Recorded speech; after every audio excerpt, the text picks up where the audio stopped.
All right, I'd like to invite Chris Gambian from the CEO of the Nature Conservation Council to speak to us. Thank you. Thanks for being here, everybody. My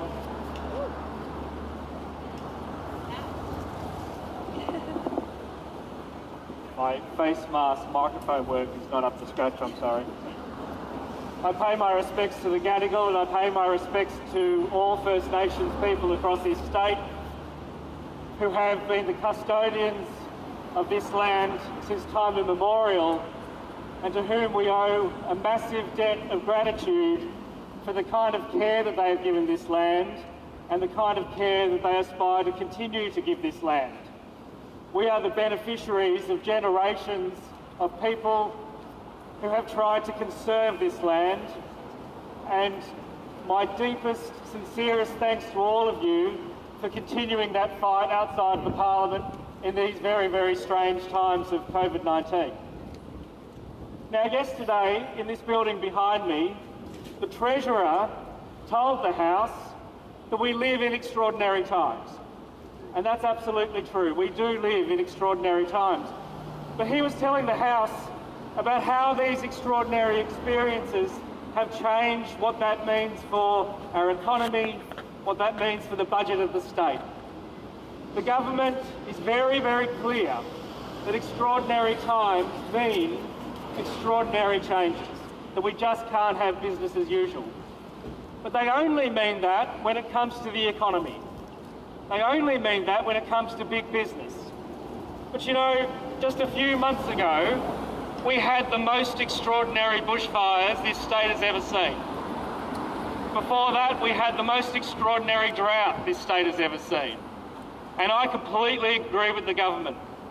Extraordinary times means we cannot have business as usual. We cannot log forests under approvals that were made before these extraordinary times. We cannot say that the assessments that were undertaken a year ago are still valid today. They cannot, by definition, continue to be valid today. Now, if you go onto the Forestry Corp website, you'll see a new page that has been put up, and it talks a bit about conservation. It talks a bit about the need for biodiversity. It talks about protecting the environment. If you ask them their position on these logging compartments, they would say they're going to selectively harvest. You're not going to take all the trees, they're going to be selectively harvesting. Well, selectively harvesting is a bit like saying you're going to selectively harvest a kidney. It may turn out you don't need it, but it's pretty damaging one way or the other. So we've got a choice. We've got a choice as a state, and that is, what kind of environment do we want to leave our kids? Because the choices that we make today, the things that we decide to do during these extraordinary times, are not going to be relevant for the next 2 weeks or the next 2 months. They're not going to be relevant for the next 2 years, and not even for the next 2 decades. Every generation of this state has something to lose from the decisions that we make right now. And every generation of this state has something to gain if we make the right choices. Thank you so much for the work that you're doing. You have the support of the Nature Conservation Council, and with it, the entire conservation movement in New South Wales. Thank you.